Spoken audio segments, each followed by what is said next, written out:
How to create a seamless couture muslin. What is a muslin or toile? A muslin is a test garment made from inexpensive fabric used to check fit, design, ease, and construction. Muslins or toiles allow you to identify and fix issues and practice new or complex sewing techniques before you cut into your more expensive fashion fabric. It's an essential tool for achieving a well-fitting garment, no matter your skill level. How to create a couture muslin. Choosing a cheap fabric with a similar weight and drape to your final material is often suggested, but personally I prefer a starched muslin for most of my test garments, as I can easily see and correct my grain line, make clear markings and quick adjustments, and I've included a link below with my favourite. For my French jacket toile, I am using a medium weight cotton which will help me evaluate fit, ease and style lines. While not similar to a boucle, for this garment it is more important that the apex, sides and shoulders are correct. A non-stretch fabric will help me achieve this with precision.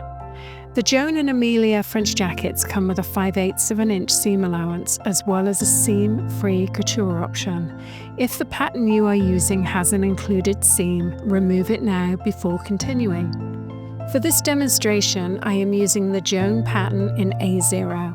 However, if you choose to tile your pattern, follow the schematic included in your download by placing your shadow numbers in order and cutting the right side of each piece before joining them together.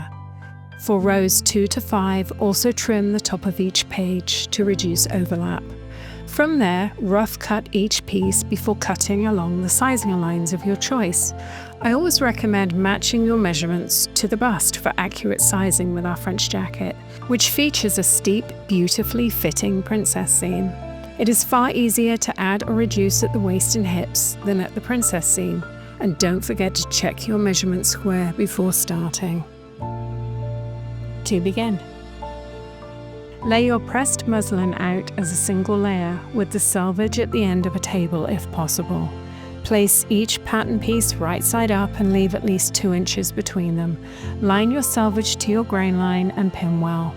Rough cut each one out, leaving approximately 1 inch on every side, more if you know you usually make adjustments to a specific area.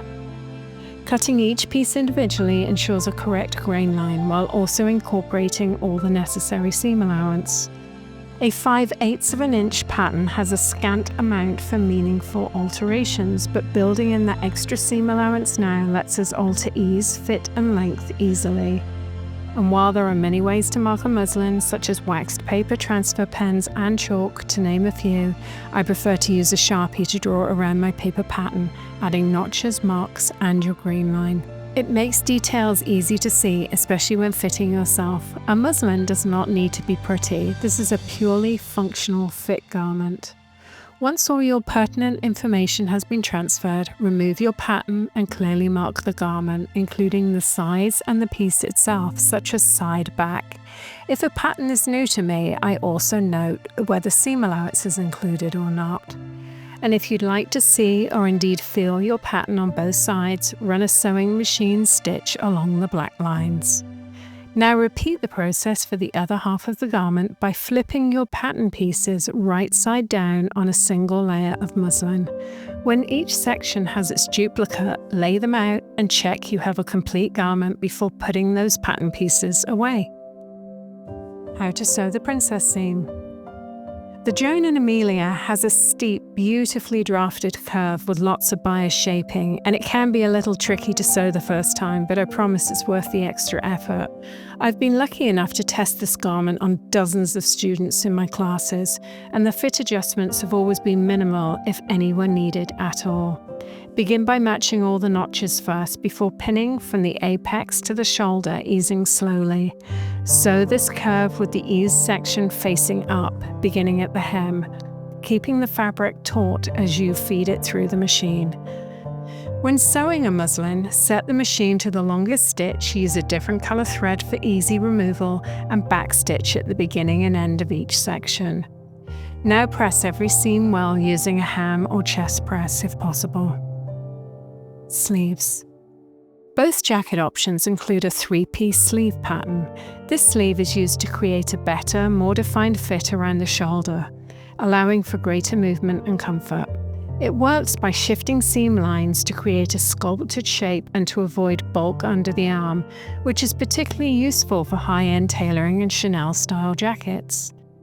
Joan and Amelia have built-in ease on the back pattern piece. When using a wool or boucle fabric, it can be steamed or eased in depending on your preference. There is a second spot on the undersleeve. When the notches are matched, the two do not meet at the top. This area is in bias and designed to be eased into place before sewing. Sew the three-piece sleeve together as shown before running 2 lines of basting stitches along the back sleeve panel only. Match your shoulder seam and side seam on your bodice and sleeve. Continue to run pins along the front and undersleeve. The excess left at the back will be your ease. Hold the thread tails and gently gather the stitches until the back section matches the arm's eye on the bodice. Pin well and sew the sleeve. Fitting. I like to start with the hips on a French jacket. If you or a client prefer more ease in this area, clip your basting stitches to the waistline now. Here I have marked my waist with a series of pins. With our hem to waist sections now released, pin the center fronts together where they should meet but not overlap. From here we work top to bottom. Address one fit issue at a time. Never correct multiple problems simultaneously. Each correction affects all areas, so take this process slowly and carefully. Starting at the shoulders. Are they in the right place? Do you need to add a pad to even out the shoulders? Do that now before opening seams. I am also adding a collar to one of my jackets and so have made a notation where I would like the seam to begin. Then move on to the bust. Does the seam run close to the apex? Open up small areas on one side at a time to achieve a correct fit. And don't forget that we are going into boucle next, a fabric that has more stretch, drape, and flexibility. That is where we fine-tune and adjust. We are not looking for perfect here, we are looking for close. A jacket that feels comfortable in your no-stretch muslin that will be refitted and adjusted once we baste our fashion fabric together for our first fit. And I can't stress enough, do not spend hours agonizing over a 1/4 inch here and there. This is one of 3 or 4 fittings. We are just beginning our process. When you are happy enough with your garment, mark all alterations using a different color Sharpie. Here I have used red. Making our new pattern. Now that we have a well-fitting muslin, this will become our new pattern. Carefully take the jacket apart, removing all basting stitches. Check your new alterations using a French curve if necessary to smooth out any areas. If you have a fabric that needs matching, then do not take the sleeves apart yet. We will be using them to create our continuous pattern matching once our boucle shell is made and a fitting is complete. Just set those aside for now. When each panel is separated, press them well. Then cut off all of the seam allowances following the new or original sew lines. Congratulations! Next up, boucle.